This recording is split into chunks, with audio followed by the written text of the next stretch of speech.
বন্দে ভারত নাম ছিল তার জন্য ঢিল মেরে ভাঙচুর করা হলো। এই ঢিল মারা লোককে আজ খুঁজে পাওয়া যাচ্ছে না। উন্নয়নকে কেউ বাধা দিলে তাকে রিয়ায়ত করা যাবে। কার গুন্ডা দমন আইন পাস করা হয়েছে, একে রিকভারি করার কথা আছে। ট্রান্সপোর্ট তো লসে ছিল, এটাই তো আমাদের কাজ, তার জন্যই আমরা কাজ করছি। বিহারে এখন যে সরকার চলছে সেখানে কেউ কাউকে কিডন্যাপ করে নিয়ে যাবে, আর লালু যুগ তো নেই, এটা ডবল ইঞ্জিন সরকার ওখানেও আছে না। বন্দে ভারত যখন চালু হলো, শুধু বন্দে ভারত নাম ছিল তার জন্য ঢিল মেরে ভাঙচুর করা হতো।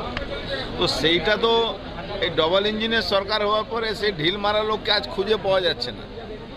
তো উন্নয়নকে কেউ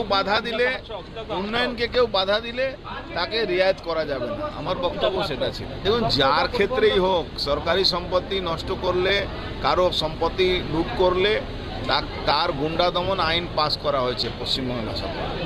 এই গুন্ডা দমন আইন থেকে রিকভারি করার কথা আছে, যেরকম উত্তরপ্রদেশে আছে, অন্য স্টেটেও আছে, এখানেও থাকবে।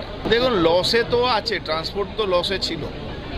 লসকে কিভাবে গেইন করতে হয়, যদি আমি করতে পারি বা আমাদের সরকার করতে পারে, সমস্ত বাংলার মানুষের সহযোগিতা, সেটাই তো আমাদের কাজ, তার জন্যই আমরা কাজ করছি। নিশ্চয়ই তো সরকারি সিস্টেমের মধ্যে যারা সিনিয়র থাকবে তাদেরকে দায়িত্ব দেওয়া হবে, ওটা নিয়ে কোনো প্রশ্ন হতে পারে না।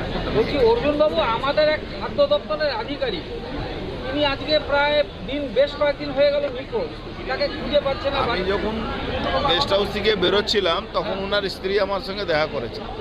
আমি ওনার অ্যাপ্লিকেশন নিয়ে এখানকার আইজির সঙ্গে কথা বলেছি, তারপরে এখানকার যিনি এসপি তাকেও বলবো, এখনই উনি আছেন এখানে, তাকেও বলবো। আর এটা ইমিডিয়েট রিকভারি করার দরকার আছে, কোথায় আছেন না আছেন। এটা সিনিয়র, অনেক বয়স আছে, 50 কাছাকাছি বয়স আছে, 51। তো ওনার লোকেশন নাকি অন্য জায়গায় দেখানো যাচ্ছে, বিহারে দেখা যায় না। আমার মনে হচ্ছে না কি বিহারে এখন যে সরকার চলছে সেখানে কেউ কাউকে কিডন্যাপ করে নিয়ে যাবে, এই যুগ আর লালু যুগ তো নেই, এটা ডবল ইঞ্জিন সরকার ওখানেও আছে। তো ওখানেও যদি কোনো সহযোগিতা লাগে, আমি প্রশাসনের সঙ্গে আমরা কথা বলছি, তাহলে সে সহযোগিতা আমরা সঙ্গে 1 মিনিটে ফোনে করিয়ে দিতে পারি। বাংলা হান্টের আরও খবর দেখতে নজর রাখুন। বাংলা খবর মানেই বাংলা হান্ট।